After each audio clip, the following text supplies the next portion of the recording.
Welcome to Beyond the Forecast, and we have a very special guest that's going to be joining me on this week's episode. It is Sydney McGee from the Virginia Spaceport Authority. Welcome. Thank you so much. Thank you for having me. So what's your title at the Virginia Spaceport Authority? I am fortunate enough to be the Chief of Education and Intern Development. So you get to work with the students coming out of school, you get to teach them, get them maybe jobs one day outside of or from school, but maybe one day at the spaceport even. So Exactly. Yeah, and we started as young as kindergarten. So really it's going into schools a lot, and it's also bringing students to the spaceport quite a bit. Wow. Yes, so anything to do with any kind of student interaction runs through my department. Okay, so let's give everyone kind of an introduction. We have the Virginia Spaceport. It's an area that we've had here for a long time. How long has Spaceport been around? Timely question. This is our 30th anniversary year. So we started back in 1995. 95. Yes. So a lot of launches since then, a lot of rockets that have gone to different places. What kind of capabilities does a spaceport have for launches and for aircraft? Yeah, so we do a little bit of everything. So we launch rockets, of course, and we do orbital, suborbital. We've done missions to the moon before, and we also have an airfield where drone testing occurs. So we launch rockets, we do drone testing, we do a little bit of everything out at Mars. Yes, this is some of the video that we captured when we were out there a year ago when we got a chance to check out some of your launch pads. I think this was pad 0A to believe where we were standing and looking out at some of the other pads. It's a huge facility and it's right on the ocean, and that can be a challenge to keep everything in working order because the ocean is not fresh water, it's salty water. That can cause some problems. Yes, definitely. So we have to be very aware of the effect that we have on the environment, but also that the environment has on us. So the salt water can be corrosive. So we do have preventative measures we have to take on the pads. We have to consider that when we're building the pads. We have to kind of counterbalance for the amount of salt that we'll be encountering. Is pad 0A the oldest pad at the spaceport? No, actually. I think pad B is our oldest pad. Pad B is the oldest one. First, okay. yeah. That's a smaller one compared to, let's see if I can pull a picture of that. I'll pull that up here in a second. But that one is, 0B is like a Minotaur type of launch. So this is 0A right here. Yes, and then that's the next one, this is B. That's B. Okay, so that's the oldest one there. I believe so, yes. I believe B was first. Okay, B was first, and then came along A, and A has been the one where we've seen the largest rockets launch from, like the Antares rockets. That's right. Those are the ones that go to where? Those go to the International Space Station. So as I tell kids when I teach them, there are no stores in space, so astronauts are not able to just pop out to 7-Eleven. So we need to send them the materials that they need to work up on the space station. So we send them a whole variety of things. So it can include care packages from their families down here on Earth, and then it also includes experiments that they need to work on and food as well. Okay. There's other launch pads I want to go show you and talk about first, and then we'll get into that internship opportunity because a lot of people are interested in that. So here's 0B. We already talked about that. Yep. And now here is 0C. Yes. This is a rocket lab launch pad where they launch their Electron rocket, correct? That's right. Yeah, we launch Electron off of pad C right there.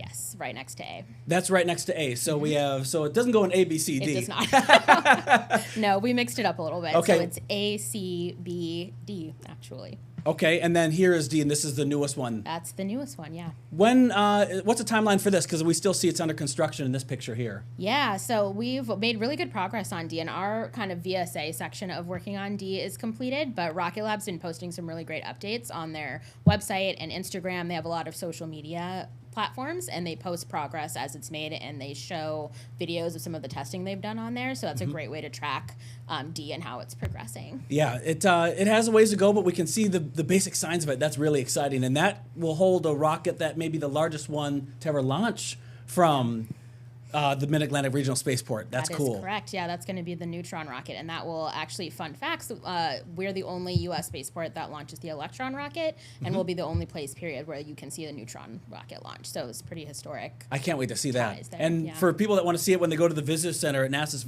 Waltz Visitor Center, you're close to these pads when you get to see these launches go up. Yes, absolutely. Yeah, you're pretty close, and you can see them from fairly far away, actually. So that's also kind of nice about being anywhere along the eastern shore of Virginia. And even into Maryland, you can actually see some of the launches, especially if they're at night. Yes, and even for our friends in North Carolina as well. So that's why I want to kind of wrap this in now for areas specifically into Virginia. So what does a spaceport mean for everyone in Virginia? Why do we have a spaceport? Why do we need to have a spaceport? Oh, that's a wonderful question. Yeah, so that's what I talk to students about a lot, is just kind of, especially when they're younger, why is this cool? Like, why do we need a spaceport, have a spaceport, and we have dialogue about that? But it's really impactful because, of course, we need to launch what we're launching for various reasons, and we tell students when your credit cards work, or when your parents buy gas, or when any type of electronic thing happens here on Earth, a large part is because of the satellites that are launched into space. That's what allows all of those transactions to happen. So the reason all of our modern technology works, which we're getting more and more reliant on every day, is because of a lot of the stuff that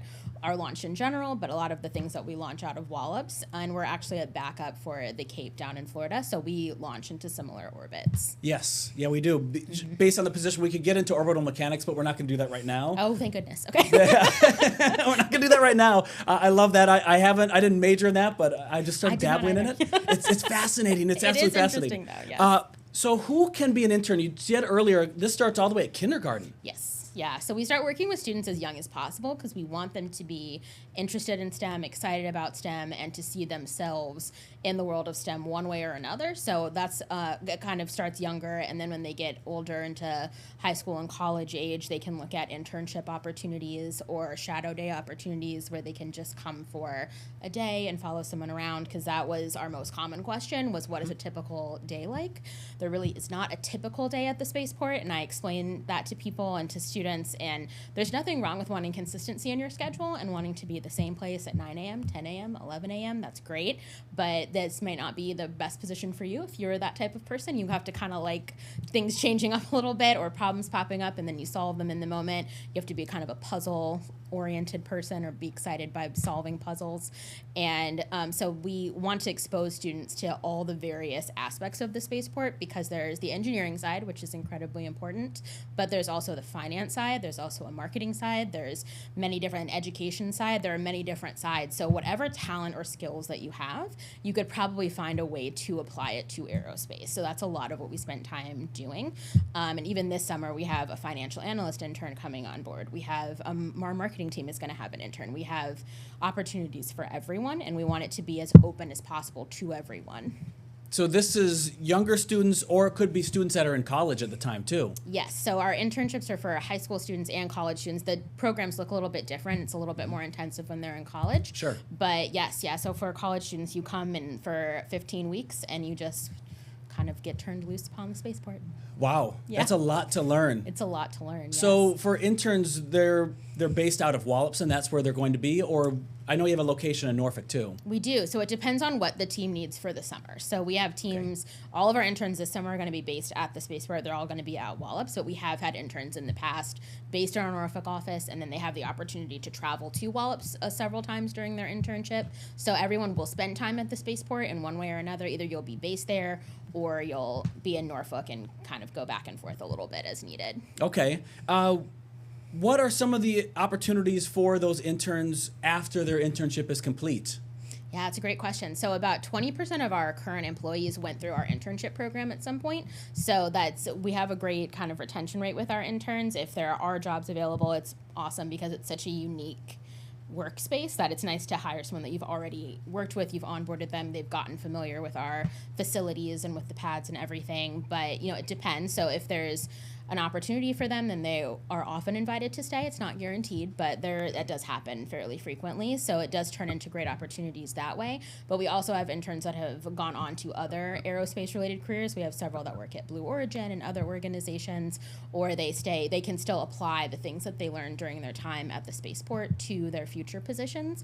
And it's definitely kind of to say the least, it's a little bit unique to be able to say that you worked at a spaceport for several months, and that's something that other people maybe competing for jobs don't have on their resume. Yeah, that kind of goes into my next question. Why is the Virginia Spaceport the spot to be an intern? Why do you want to be an intern there? There's a lot of places you can go, especially for someone that wants to get into aerospace. Mm-hmm. Yeah, absolutely. And I think our internships, I know from prior interns telling me that our internships are very hands-on. So these are not sit back and observe type of internships. So I always say we're a small but mighty organization. We have about 130, 135 employees. So typically if you're being put on a team, it's because that team has work to assign to an intern. interns. So we're very thoughtful about which teams accept interns, and we make sure that there is work for the intern to do that's tangible and that is directly related to what VSA needs to accomplish. So if you're put on a team, you're going to be working on the team. You're not going to be kind of observing and sitting back very much. You're not going to be staying inside very much. You're going to be running around quite a bit regardless of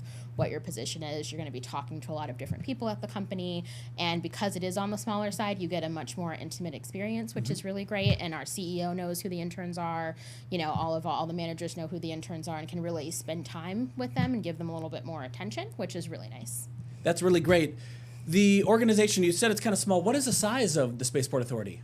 It's about 135 employees. Okay. In total. That's all of us. And then you also mentioned earlier that if you want to work at the spaceport, you could be working any hours, all hours. It's not a 9 to 5 type of job. So tell me more about that, because we know that some launches can happen at 2 o'clock in the morning. But when it's not a launch, why is the schedule changed so much? Sure. So typically it doesn't. It's kind of in that week or so, most of the time leading up to launch, that it's not chaotic. It's actually very controlled, very organized, but our schedule shifts. So you have several shifts you could be placed on. And so that's something that we ask interns before they're hired and before they come on board is, in that week or so leading up to launch, are you okay with being assigned an overnight shift or a very early morning to midday shift? It's not always going to be our typical kind of 7 to 4 schedule. So we're going to need someone there all the time, especially when we have a rocket on the pad. I guess it's probably a question that all the interns get to ask is, will I be able to see a rocket launch? Yes, absolutely. Yeah, exactly. That's the big question, if no other question. Yes. And 99% of the time, yes. So typically it just kind of depends on the customer and what our customers need. But we launch pretty frequently. So if you're with us for 15 weeks, you have very good odds at seeing at least one. We've had interns see 2 even in the past. Yes, we'll have launches that are suborbital, orbital, and then we said earlier that can even go to the moon. Those aren't as common, but those are special. Yes, we have the capabilities. Yes, you have the capabilities. That's what it's all about. You have the capabilities. So the internship program sounds like a great thing for young students or college students to get involved in the organization. The organization, Virginia Spaceport, has been getting larger and larger over the 30 years. So I want to go back to some of the images that you shared with me, because we saw pad 0A, B, C, D. That's the image right here. And then what's this facility here? This isn't a launch pad. What's this? No, yeah, I'm glad you brought that up. That's our payload processing facility, or the PPF. We've had interns work in there in the past before. So that is a space where it can be turned into a clean room. It's a massive facility, has huge ceilings, like 70-foot ceilings. So that door, there's a white square kind of at the front there. That's a massive door, actually. Yes. So a rocket can be taken in and out. So if it's we offer various services to our customers. So like Rocket Lab's a customer, and we have several other customers. And one of the services we can offer is offering them a clean room space if they would like to integrate their payload or what the rocket is carrying onto their rocket in here. They can do that. So we can arrange for that when we're contracting with them. And if they want it as an actual clean room, then we can do that as well. So it can be just an open, large space for them to work, or they might need actually a certain number of parts per million with the particles that they need us to take it to. Right. I got a chance to see some of these facilities last year when I came for a story and a tour. A lot of places we didn't get a lot of images of and pictures of, but these facilities are phenomenal. Thank you for saying that, yes, because we unfortunately can't show it off as much as we would like to, because it's all very hush-hush. It's all very confidential. But yes, it's a really cool space, and I think anytime you can set foot in a clean room, even if it's not in clean room status, it's a very unique experience. So we have had interns actually spend a good chunk of their internship working in there, depending on what the teams need from them at the time. So that is a space that's open to our interns. Okay, so I guess if you're working in the clean room, you can't have, dust and Cheetos on your fingers when you walk in. You got to be clean. No, there's a whole gowning process you have to go through. Yes. I'm not even familiar with all that, so what am I talking about? But that's really cool. Now, we have this here. It looks like just an airstrip, but what is this? Yes, so that's our runway. So I mentioned earlier that we do drone testing. This is where that happens. So this is a very large kind of space that we're looking at here, and then we're jumping from location to location. So this is on the opposite side of the island from where the launch pads are, and this is our airfield. So there is a small white building there. That's our customizable air hangar. So that's something that we also offer to customers, is giving them a space to operate inside, and there's a garage attached to it. So it just just depends on the customer and what they need. So all of them like being inside because it can be very hot and swampy, of course, in the Virginia area. And so the bugs can be thick too. The bugs are thick. Yeah. So like they really appreciate having an indoor air conditioned area. So that's a really nice service we offer them. And if they would like to store their drones with us because they want to come back multiple times to do drone testing, we do have a customer that does that leaves their drones on site. We can store them for you if you like. Or if it's just kind of a one-off, come for a few days or a week, then you can come in and out of there as you need. Is this facility, and I'm not sure how aware you are, but you have a lot of airspace in this area because of the site. What's the airspace like? Is there plenty of room for them to do their testing for customers? Yes, good question. So that's part of what we kind of offer to our customers is helping coordinate about airspace and access to that. So NASA is also a part of that too because they control part of the airspace. So we partner with NASA as well when it comes time for customers actually doing flights with their drones. Yeah, because this is only one of the spots in the country where, maybe not here specifically, but for the launch pads, you have the airspace from the ground all the way to space. Yeah, exactly. You have clearance. We have all the clearance. Yeah, we all work the with clearance. the FAA on that. So a lot of it's teamwork. We have a lot of different people we have to work with in order to get all of those moving parts in place where they need to be. Gotcha. Another image here. Now we're going to one of your newer customers that launches from pad C and also eventually from D when that's done. This is the Rocket Lab. Tell me about what we're looking at here. Yeah, so these are the space where Rocket Lab's actually going to work on the Neutron rocket. So this is not on the base. All the facilities we looked at previously, the pads, the PPF, the airfield, those are all on the base. These buildings are actually just off of the base. So Rocket Lab has another facility that they lease from us called the ICF, and they wanted a facility that was a little bit closer because Neutron's going to be a rather large rocket. So they wanted something a little bit closer so they don't have to bring the rocket as great of a distance to actually get it to the pad. So they had these facilities, and so we built these facilities, and Rocket Lab is going to be working on Neutron in there. And then if this were live and you could shift the camera a little bit to the right, you'd see that the gate to get on the base is right there. Right. So they'll be able to just work below, on basically. it just below. So they'll be able to work on it there and then roll it right onto the base and right over to the pads. Yeah, I remember a long time ago there was like chicken farms or chicken coops that were in this area. Yes. So some people call it the Rocket Ranch now. The Rocket Ranch. Yes. Okay, I like that. Yes. So we rebranded a little bit, but yes, there were chicken farms there not all that long ago. Yeah, not too long ago, but upgrades. So this is the other facility that you were mentioning earlier. This is for Rocket Lab, and I've been inside here before. This is where they're working on their Electron rocket. Yes. Electron's a smaller rocket than Neutron's going to be, so it's not quite as difficult to drive it from here onto the base, but for Neutron they want it to be a bit closer. But yes, so the Rocket Lab works on their Electron rocket in this space, and then when it's time for launch, then they roll it down to the pads, and onto this one goes to pad C. The other rocket, Neutron, will go to D. If for viewers that have been watching Beyond the Forecast, or this is your first one that you're watching, I did do a tour of Rocket Lab's facility in Auckland, New Zealand, and it's this building times, I don't know, 10, and there's Electron rockets that are just lined up. It's unbelievable. So you can check that out after you're done watching this one, because it's amazing to see how they have this one here for Virginia, and they have their larger facility in Auckland, New Zealand. It was a long flight to go over there. I was tired when I went there, but it is a cool place. Sure, definitely cool worth place. it. Here's a zoomed-in view of that Neutron. So both buildings, all for that rocket, and then that rocket essentially is going to go towards the launch pad, which is in this view here. Yes, that's right.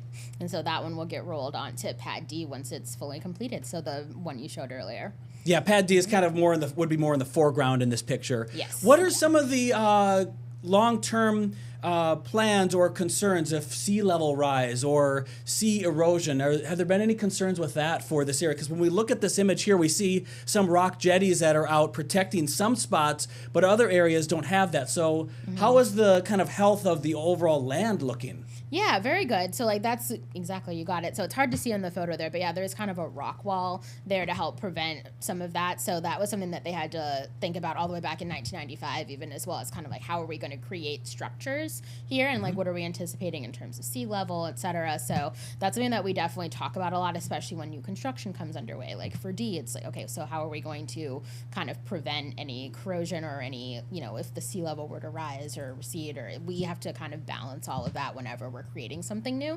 But yeah, we keep an eye on it, and we've done very well so far. Everything looks good. Everything's looking good. One thing that we don't have a video of here, I think there's maybe a video on this loop, it'll eventually get to that point, of a night launch launch because the lighting at the spaceport is not just like a lighting in a parking lot. It's red. Yes. Why? It is. Well, that is actually, speaking of impact on the environment, that is to protect the turtles. So if we used white lights, turtles can get confused and think it's the moon, so they try to follow it and lay eggs. So if you use red light, then it kind of deters them, so it's a gentle way to guide the turtles away from the pad. Okay, yeah, because you don't want to be laying eggs in a launch pad area. It gets a little noisy. Yes, for sure. And we have to suspend operations, too, if the wrong animal nests in the wrong place, because there could be an endangered species, so we have to gently guide them elsewhere. Yes, that's true, because it's a large area, and there's kind of areas for them to kind of swim to the launch pads versus just taking the causeway. There's going to be a new bridge that's going to be built, too. Yes, that, too. Yes, I forgot about the bridge. Yes, there will be another bridge built, to help sustain larger rockets. You have to go over a bridge to get from the kind of beginning of the base over to this part of the base. There is a bridge you have to go over, so they're going to build a bridge to sustain some larger stuff coming across it. Larger rockets. Time moves on, but upgrades are being built here at the spaceport. Is there anything else you wanted to mention to me about the spaceport? What's new? What's happening next? Yes, we're just busy as ever, and we're really excited to be busy as ever, and we're so happy that we're in Virginia. I mean, we're better. All the viewers are asking this question right now. When's the next launch? Of course. So if you follow us on social media or follow any of our customers on social media, we always post if the launch is able to be announced publicly. That's the best, most updated information you'll get. Okay, and you're celebrating 30 years this year. This year. Congratulations. Thank you so much. We're happy about it. Thank you for coming on the Beyond the Forecast episode. This is cool. We learned a lot today. Well, yes, this was very fun. Thank you. And we'll keep you up to date on when the next launch is, because there's launches to come, there's bigger rockets to come, so it's going to be exciting. Thank you again, Sydney, for coming on the show. Of course. Thank you for having me. All right, we'll be back with more coming up in just a little bit. Welcome back to Beyond the Forecast. We have a couple of meteorologists back in town. Steve and Brian, what's going on? How you guys doing? It's great to be here, and one day Jeff and I are gonna be able to take our neckties off for this. And be more casual. I'm still wearing my space tie from the earlier guest. You had a great conversation with them. And I got one of these coins too. Look at this. Oh, that's sweet. A good coin. Yeah. That's a sweet logo. I'm very excited. Yes, that's from the sweet spaceport. logo. Isn't that cool? Add that to the collection. Yes. Yeah, there is a good collection over there. Hey, guys, Jeff has the best space patch collection on his backpack. It's incredible. It is incredible. Every launch that I've been to, I should put it on the show one time. Every launch that I've been to, you got a patch. It almost seems like you work for NASA. Like that's how intense it is. I swear. Wavy TV's It's crazy. NASA correspondent. Jeff Edmondson. Yeah, well, it's exciting because they were mentioning the new pad that they've been working on for at least a good year or so, and we'll be able to showcase that when that's ready to go too. That's gonna be cool. Super bigger. The largest rocket to ever launch from Wallops will be from that pad, so that's gonna be awesome. Right in our backyard. And Jeff will be going to watch that Oh launch. yeah, and it's right in our backyard, which is I mean, there's so many cool things happening right in our backyard here. Yeah. Being here in Hampton Roads, There's a between piece the Navy, between NASA, between the surfing, between the coast, between the farmland, between all of it. It's between the history, really has the a James little- River and Jamestown, like all that Yeah, stuff. So it has cool. really a mix of everything. Yeah, which is pretty neat. There was a piece of property for sale up there. I was thinking, ooh, maybe I should build a house. It was just a big plot. Well, of land. I'll tell you what, mortgage rates now are pretty steep. Yeah, that's or interest true. rates, I should say. What is it? Interest rates. Interest rates, yeah. They're Well, what am I going to do with with? I mean, it's a big plot of land. I got to build a house, and I don't know how to build a house. And Well, I mean, all you need is a tent. All you need is a tent.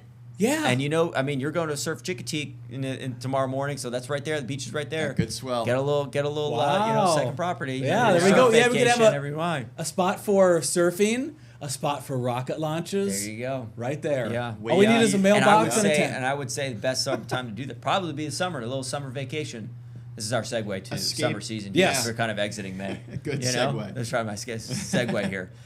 May temperatures was a little warm, Yeah. which is interesting just because the past week and a half has been kind of cooler. Way cooler. Yeah. Looks like we might flip the script though. Coming up. Towards the end of the week, right? Yeah. Maybe weekend. Friday, Saturday, weekend, yeah. I was back not up there? complaining about that cool weather. Oh, we were no, talking I'm about still before it not showed up. complaining. Remember that? Jeff was so stoked. Yeah. I got really excited And because I saw the cold air coming. And I think it was that 16th, the 91-degree day where you were just over it, probably. Yeah. And early on, too. The first of the month. Well, and the viewers don't know this, but before Brian started, when he was getting ready to come on board, he posted on his Instagram something about like, how do you like the heat or something? And this is where he used to live, they're not even here. And I ranked it as low as you could rate on the scale. And I scrolled through the reactions, the responses, and everybody was stoked on it. And there's one outlier, and it was Jeff. And I was like, who is that? It's Jeff. Yeah. No. Here's the thing, though. Those 2 days, the 24th and the 25th, rank like 74, 75 degrees.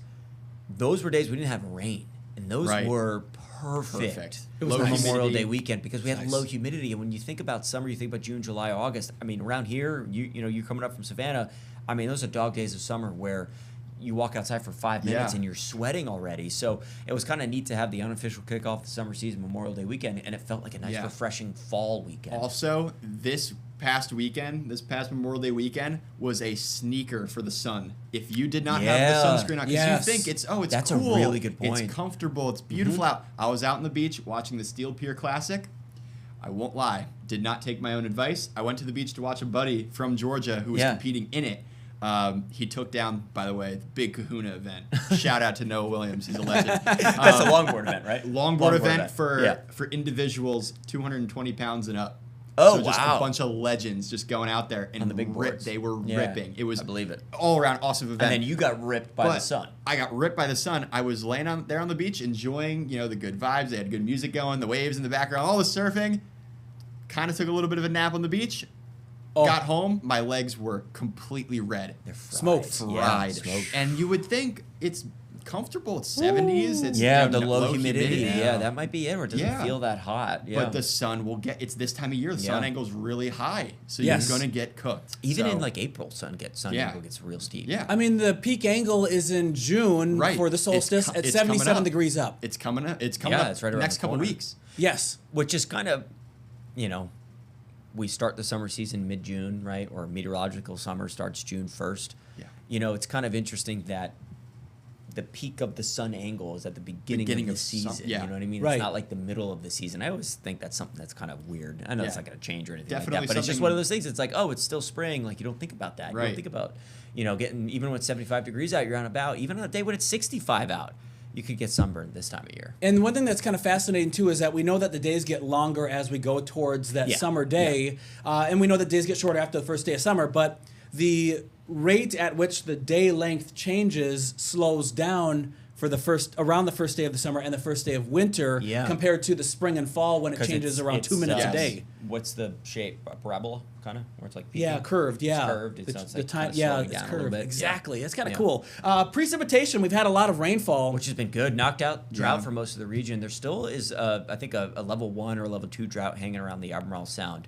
Which- Next week, Thursday, that'll be gone. Yeah, that'll be gone, right? Yeah. Because Look at that doesn't include that one. That doesn't. No, that doesn't include that last week's rain. I'm not sure. Not a But bad those are not- spread either throughout the month. Think about Rain it's each been week. It's been once a week at least. Yeah. We've had a solid half inch of rainfall. Yep. That second week of May, we got soaked with two rain events. But since then, it's been at least once a week. We've gotten a good rain event. But that's kind of what you want, the consistency in the Sure, rain to avoid sure. the drought. I think I saw something earlier today. New Jersey, our home state, is finally out of a drought for the first time since September. Yeah. A lot of the East Coast has been kind of dry recently. Yeah.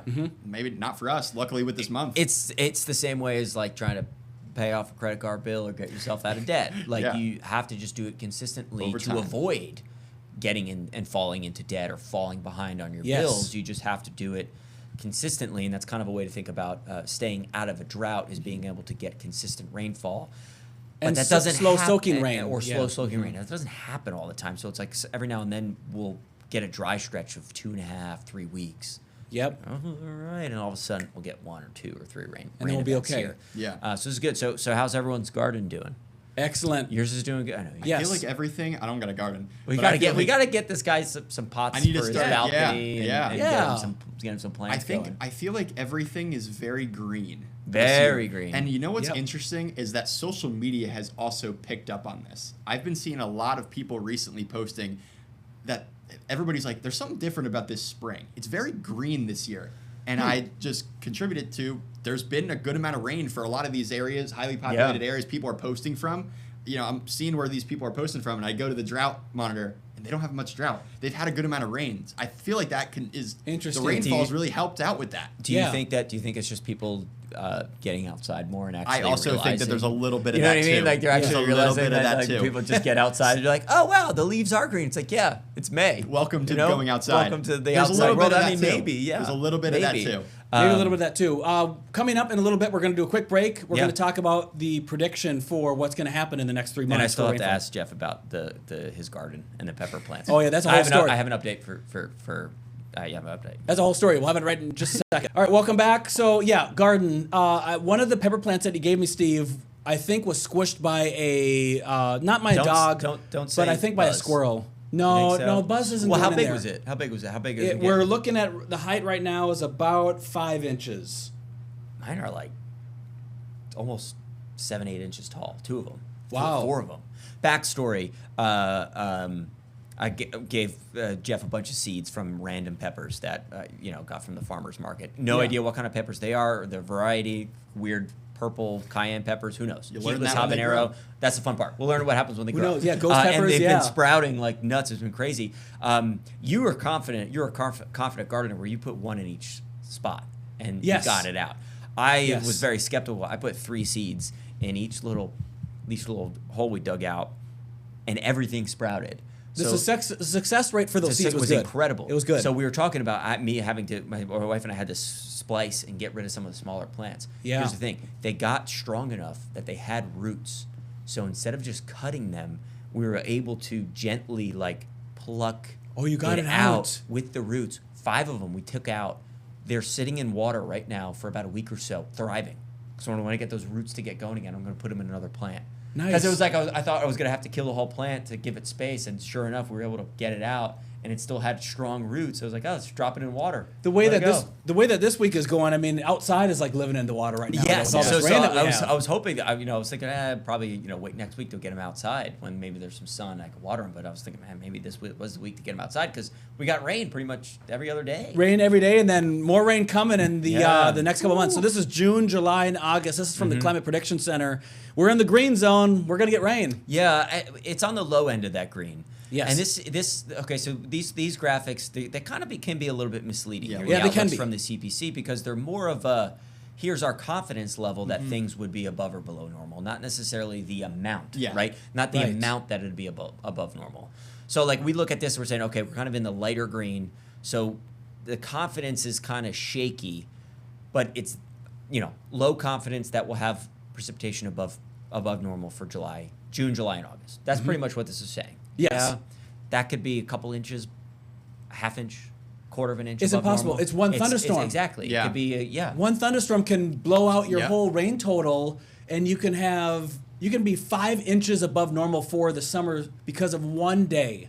2 hours or an hour Two- yeah, or a 2 half hour. However much. Well, hopefully not 5 inches in 1 hour. Yeah, that'd be crazy. Whoa, underwater. Yeah, but a lot of times, we'll see these. A lot of times, we'll show them on air to kind of help just show the weather story. That hey, maybe some more wet weather coming up in the months of summer here.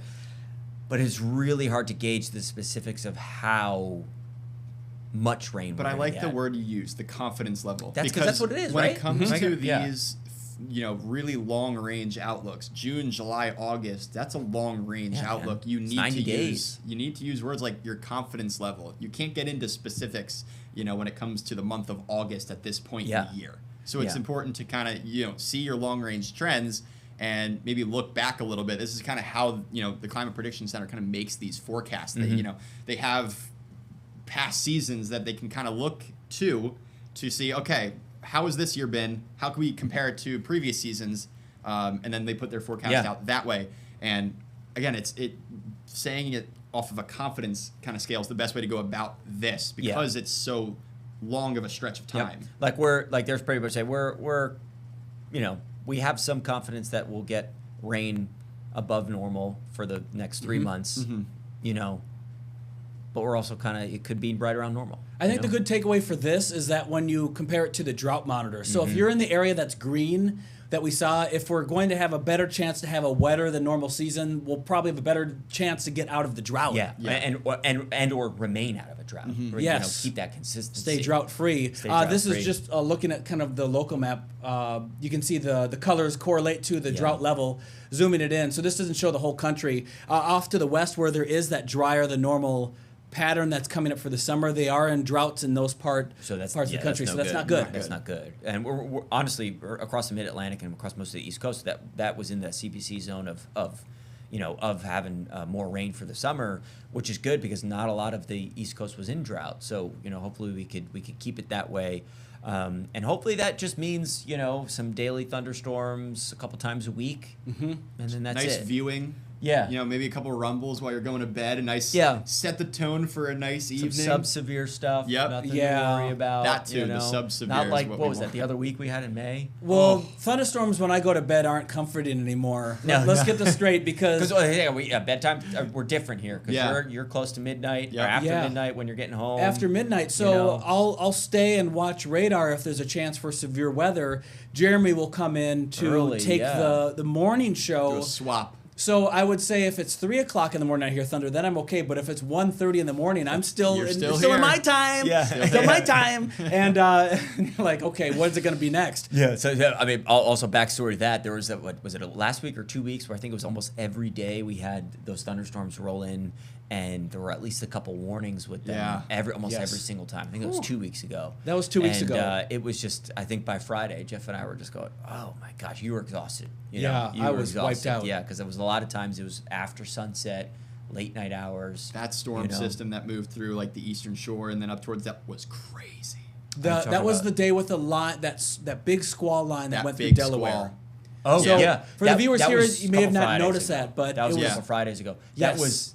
There was a severe thunderstorm warning for the entire state of Delaware. Yeah. Like the polygon was just the And entire state. Which, yeah. I mean, small state compared to, it's probably the size of a couple counties here in Virginia. But it was just kind of seeing that on radar being like, oh my gosh. And that was a week I was out of town. I was traveling actually back here. You were driving. And I just the worst timing possible. Got a really sick picture of the shelf cloud. But other than that, it was the speed on the highway dropped so much. My time for arrival getting back here went from 8:30 to 11:30 at night just because nobody was moving. It was that bad of a storm that moved through. It was just kind of driving 20, 25 miles an hour, which Put the brakes. He sent me a message saying that he got home when I was packing up to leave to go home, and he was on the morning show the next day because it was Friday into Saturday. So it was 11:45, I think, is when that came in. It was 11:45 at night. Oh my And the gosh. morning show starts on Saturday at 6 a.m. Well, fortunately, the rain was moving out.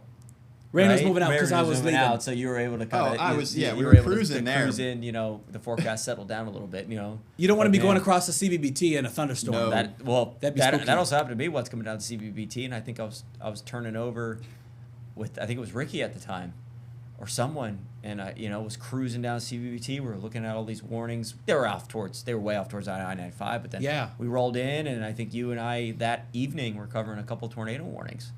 Yeah.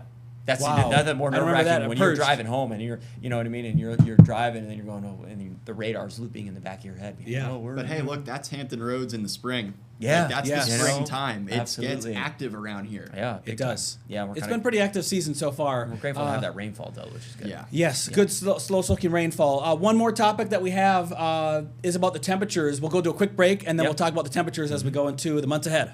Welcome back to Beyond the Forecast. We need to talk about the temperatures for the months of June, July, and August. Oh boy. Hot. Here we go. Hot. Here we Hot. go. Average highs, in June, July, and August are 80s. Well into the 80s for July. Well into the 80s. This is the first time I pulled up this map. I didn't even see what it looked like. I'm just going to pull it up right now. Everyone's hot. Everyone's going to be hot. It's going to be hot. Whoa. No. Actually, we're okay.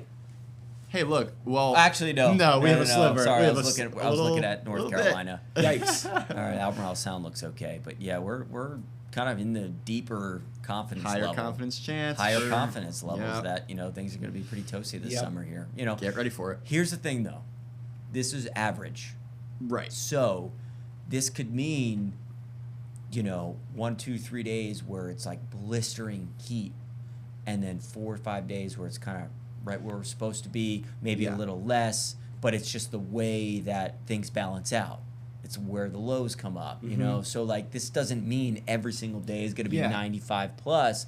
This might mean, hey, for a week in June, there might be 2 or 3 days where it's like it feels like it's close to 100 degrees, but then it may settle down for the next 5 to 6 days. Yeah, because all it takes really is just by this time the season wraps up, all it takes is for it to be like a degree above the normal, and you have a verified and you have that forecast. verified, yeah. So it doesn't- again, yeah. more of the reason to understand that this is more of a confidence forecast, not an how much above average it's going to be. This isn't a forecast that says we're going to break the all-time record high. Correct. Right.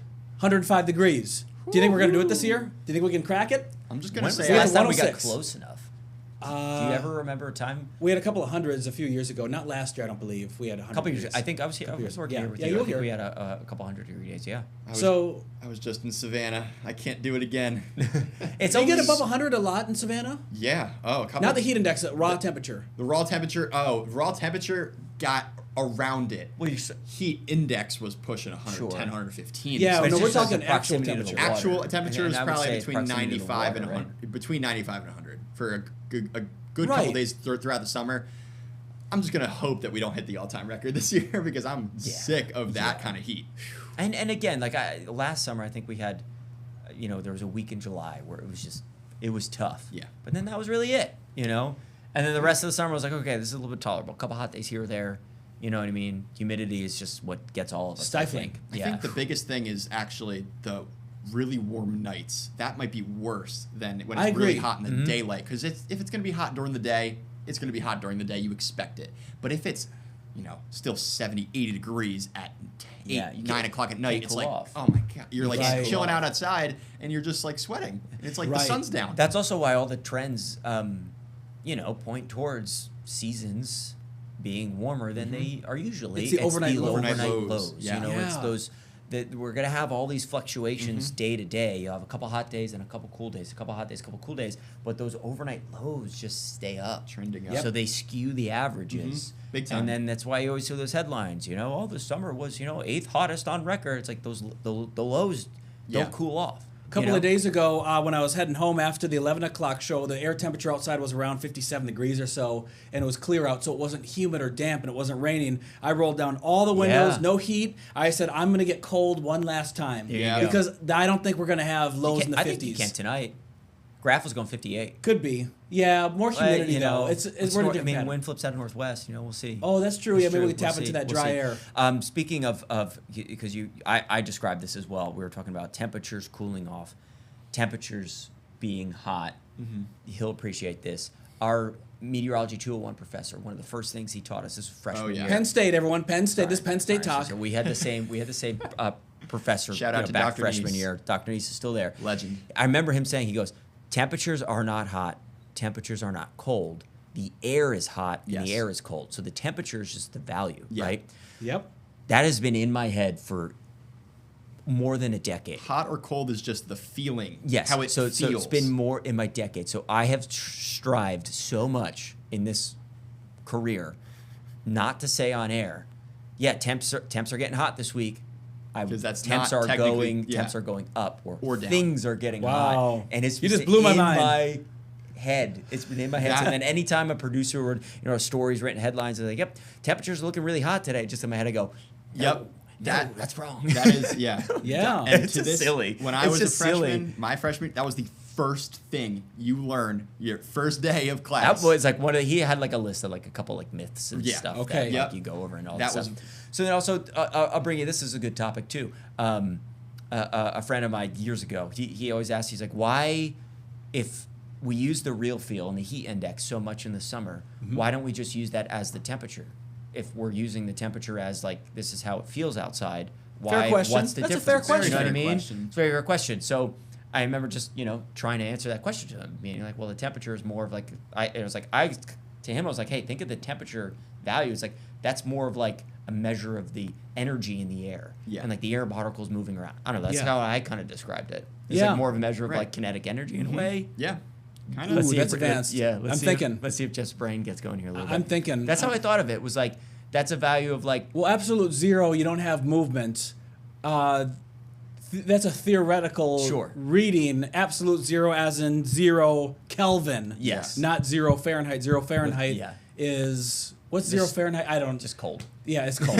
Yeah, 0 Fahrenheit. Because 0 Celsius is freezing. It's freezing. Yes. And then whatever. Yeah. We're not going to do the conversions right now. But yeah, Yeah. So what was the question? I'm so the sorry, question was I like, kinda so sidetracked. to him it was like, why do we use both? Why is there a heat index or a real feel and a separate temperature when why isn't it just one? Well, the equation is not for wind chill. Yes. So And the it's real different. feel wouldn't work in the winter. Real feel wouldn't work in the winter. Also, real feel is not a thing for inanimate objects and just Right.